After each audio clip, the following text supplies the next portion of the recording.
സംസ്ഥാനത്ത് മുഖ്യമന്ത്രിയും മുഴുവൻ മന്ത്രിമാരും ചേർന്ന് 140 നിയോജക മണ്ഡലങ്ങളിലായി നടത്തിയ നവകേരള സദസ്സിൽ ആകെ ലഭിച്ചത് 6,33,044 അപേക്ഷകൾ. ഇതിൽ കഴിഞ്ഞ ജനുവരി 9 വരെ തീർപ്പ് കൽപ്പിച്ചത് 46,701 അപേക്ഷകൾ മാത്രം. മൊത്തം അപേക്ഷകളുടെ 7.4% മാത്രമാണിത്. അപേക്ഷ പരിഗണിച്ച് പ്രശ്നങ്ങൾ പരിഹരിച്ചതും ഒട്ടും പരിഗണിക്കാതെ നിരുപാധികം തള്ളിയതുമെല്ലാം ഇതിൽ ഉൾപ്പെടും. ആകെ കാസർഗോഡ്, കണ്ണൂർ, വയനാട്, തൃശൂർ എന്നീ 4 ജില്ലകളിലാണ് 10%-ലധികം അപേക്ഷകളിൽ തീർപ്പാക്കിയത്. ഏറ്റവും കൂടുതൽ അപേക്ഷ സമർപ്പിച്ച മലപ്പുറത്ത് 81,447-ൽ 3,978 എണ്ണം മാത്രമാണ് തീർപ്പ് കൽപ്പിച്ചിട്ടുള്ളത്. ആകെ 5%-ൽ താഴെ അപേക്ഷ സമർപ്പിച്ചതിൽ രണ്ടാം സ്ഥാനത്തുള്ള തിരുവനന്തപുരത്ത് 65,334-ൽ 478 എണ്ണം മാത്രം, അതായത് 1% പോലും പരിഗണിച്ചിട്ടില്ല. മലപ്പുറം സ്വദേശി MT മുർഷിദ് കോഡൂർ നൽകിയ വിവരാവകാശ നിയമപ്രകാരമുള്ള അപേക്ഷയ്ക്കുള്ള മറുപടിയിലാണ് മേൽക്കാര്യങ്ങൾ വ്യക്തമാക്കിയിട്ടുള്ളത്. +2 ഡിഗ്രി കഴിഞ്ഞവർക്ക് വേൾഡ്സ് ഫസ്റ്റ് AR/VR ക്ലാസ് റൂമിലൂടെ സ്മാർട്ട് ഫോൺ എഞ്ചിനീയർ ആവാം. കൂടുതൽ അറിയാൻ വിളിക്കൂ ബ്രിഡ്കോ ആൻഡ് ബ്രിഡ്കോ. സംസ്ഥാനത്തെ 14 ജില്ലകളിൽ നിന്നായി ആകെ ലഭിച്ച അപേക്ഷകളുടെ എണ്ണം, അതിൽ തീർപ്പ് കൽപ്പിച്ചവ ശതമാനം എന്നീ ക്രമത്തിൽ താഴെയുണ്ട്. കഴിഞ്ഞ ദിവസമാണ് നമ്മൾ നവകേരള സദസ്സുമായി ബന്ധപ്പെട്ട് നമ്മളെ കേരളത്തിലെ പല ജനങ്ങളും ഏകദേശം 7 ലക്ഷത്തോളം ജനങ്ങളായിരുന്നു നവകേരള സദസ്സിലേക്ക് പരാതി കൊടുത്തിട്ടുണ്ടായിരുന്നത്. അതിൽ തന്നെ നമ്മൾ എത്ര പരാതികൾ തീർപ്പ് കൽപ്പിച്ചു, അതുപോലെ തന്നെ ഏതെല്ലാം പരാതികൾക്കാണ് കൃത്യമായ രീതിയിൽ പരിഹാര മാർഗം കണ്ടതെന്ന് വെച്ചിട്ട് നമ്മൾ ഒരു വിവരാവകാശം കൊടുത്തിട്ടുണ്ടായിരുന്നു. ചീഫ് സെക്രട്ടറിക്കായിരുന്നു വിവരാവകാശം കൊടുത്തിട്ടുണ്ടായിരുന്നത്. ഇപ്പൊ നമുക്ക് ചീഫ് സെക്രട്ടറിന്റെ കയ്യിൽ അവർക്ക് കൃത്യമായ രീതിയിൽ മറുപടി ഇല്ലാത്തതുകൊണ്ട് ചീഫ് സെക്രട്ടറി മറ്റൊരു ഓഫീസിലേക്ക് കൈമാറ്റം ചെയ്തു.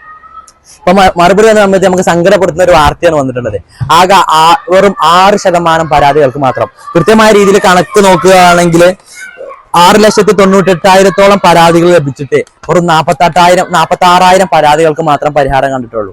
അതിൽ തന്നെ പരിഹാരം കണ്ടു എന്ന് നമുക്ക് ഒരിക്കലും പറയാൻ കഴിയില്ല. തീർപ്പ് കൽപ്പിച്ചു എന്നാണ് അവർ പറഞ്ഞിട്ടുള്ളത്. തീർപ്പ് കൽപ്പിച്ചു എന്ന് പറഞ്ഞാൽ അതിന് കൃത്യമായ രീതിയിൽ എന്തെങ്കിലും അവർക്ക് ഈ ഒരു കാര്യത്തിന് കൃത്യമായ രീതിയിൽ മറുപടി കൊടുക്കാൻ കഴിയില്ല, ഞങ്ങൾക്ക് ചെയ്യാൻ കഴിയൂല എന്ന് പറഞ്ഞിട്ട് തീർപ്പ് കൽപ്പിച്ചത് 46,000 പരാതികൾക്ക് മാത്രമാണ്. ഈ കേരളത്തിലെ ജനങ്ങളെ ഈ ഒരു നവകേരള സദസ്സുമായി ബന്ധപ്പെട്ട് ഇത്രയും വിശ്വസിച്ചിട്ടാണ് ഇങ്ങനെ നവകേരള സദസ്സിൽ പരാതി കൊടുത്തതും. പിന്നെ അതുപോലെ തന്നെ വേറെ നല്ലൊരു കോമഡി ഉള്ള സംഭവം നമ്മൾ കഴിഞ്ഞ ദിവസം നിങ്ങൾക്ക് വാർത്തകളിൽ ചിലപ്പോൾ നിങ്ങൾ കണ്ടിട്ടുണ്ടാവുകയാരം. ഒരു പരാതി നമ്മളെ പഞ്ചായത്തിൽ കൊടുക്കുന്ന പരാതിക്ക് പകരം അവർ നേരെ സർക്കാരിലേക്ക് പരാതി അയച്ചു.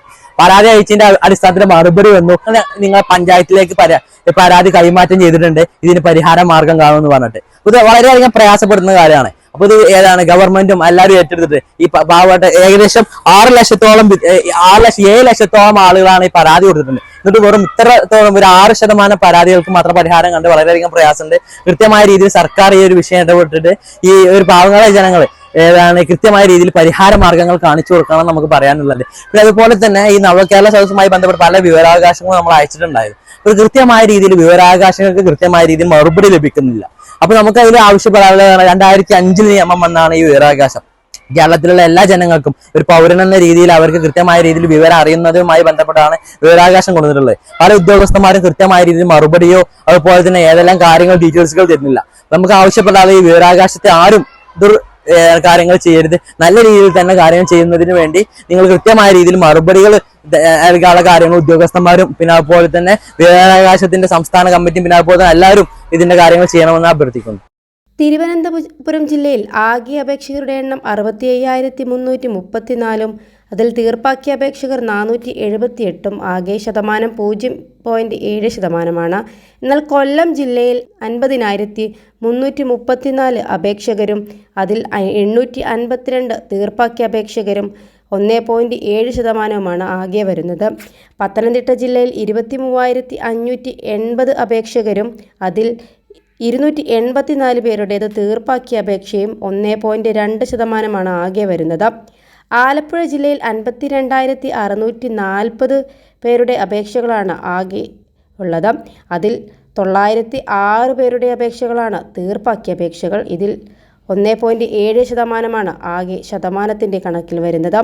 കോട്ടയം ജില്ലയിൽ 43,269 അപേക്ഷകരാണ് ആകെയുള്ളത്. അതിൽ 968 അപേക്ഷകരുടേതാണ് തീർപ്പാക്കിയ അപേക്ഷകൾ. 2.2%-മാണ് ആകെ തീർപ്പാക്കിയതിൻ്റെ ശതമാനം. ഇടുക്കി ജില്ലയിൽ 41,776 അപേക്ഷകരുണ്ട്. അതിൽ 1,545 അപേക്ഷകരത് മാത്രമാണ് തീർപ്പാക്കിയ അപേക്ഷകൾ. ഇതിൽ 3.7% മാത്രമാണ് തീർപ്പാക്കിയിരിക്കുന്നത്. എറണാകുളം ജില്ലയിൽ 44,664 അപേക്ഷകരാണ് ഉള്ളത്. അതിൽ തീർപ്പാക്കിയ അപേക്ഷകരുടെ എണ്ണം 2,453, 5.5% തീർപ്പാക്കിയതിൻ്റെ ശതമാനം. തൃശ്ശൂർ ജില്ലയിൽ 55,575 പേരുടെയാണ് അപേക്ഷകൾ വന്നിട്ടുള്ളത്. അതിൽ 5,934 പേരുടെ അപേക്ഷകളാണ് തീർപ്പാക്കിയത്. ഇതിൽ 11% മാത്രമാണ് തീർപ്പാക്കിയതിൻ്റെ ശതമാനം. ഇനി പാലക്കാട് ജില്ലയിൽ 62,426 അപേക്ഷകരാണ് ആകെയുള്ളത്. അതിൽ 440 അപേക്ഷകളാണ് തീർപ്പാക്കിയത്. ഇതിൽ 6.5% തീർപ്പാക്കിയവരുടെ അപേക്ഷകളുടെ ശതമാനം.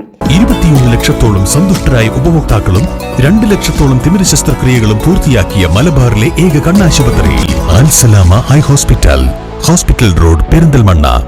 ഇനി മലപ്പുറം ജില്ലയിൽ 81,447 അപേക്ഷകരാണ് ആകെയുള്ളത്. അതിൽ 3,978 അപേക്ഷകരുടെ അപേക്ഷയാണ് തീർപ്പാക്കിയത്. 4.9% ഇത് ശതമാന കണക്കിലേക്ക് വരുമ്പോൾ. കോഴിക്കോട് ജില്ലയിൽ 47,973 അപേക്ഷകരാണ് ആകെയുള്ളത്. അതിൽ 3,605 പേരുടെ അപേക്ഷയാണ് തീർപ്പാക്കിയത്. 7.5% ആകെ വരുന്നത്. വയനാട് ജില്ലയിൽ 20,399 അപേക്ഷകരാണ് ആകെയുള്ളത്. അതിൽ 2,526 അപേക്ഷകളാണ് തീർപ്പാക്കിയത്. 12% ആകെ വരുന്നത്. കണ്ണൂർ ജില്ലയിൽ 28,805 അപേക്ഷകരാണ് ആകെയുള്ളത്. 11,078 അപേക്ഷയാണ് ആകെ തീർപ്പാക്കിയത്. ഇതിൽ 38% ആളുകളുടെ അപേക്ഷകൾ തീർപ്പാക്കിയിട്ടുണ്ട്. എല്ലാ ജില്ലകളുടെയും കണക്കെടുക്കുമ്പോൾ ആകെ 6,33,044 അപേക്ഷകരാണുള്ളത്. അതിൽ 46,701 അപേക്ഷകരുടെ അപേക്ഷകൾ മാത്രമാണ് തീർപ്പാക്കിയത്. ഇതിൽ ആകെ വരുമ്പോൾ 7.4% മാത്രം അപേക്ഷകരാണ് ശതമാനത്തിൻ്റെ കണക്കിൽ വരുമ്പോൾ തീർപ്പാക്കിയിട്ടുള്ള അപേക്ഷകളുടെ കണക്ക്.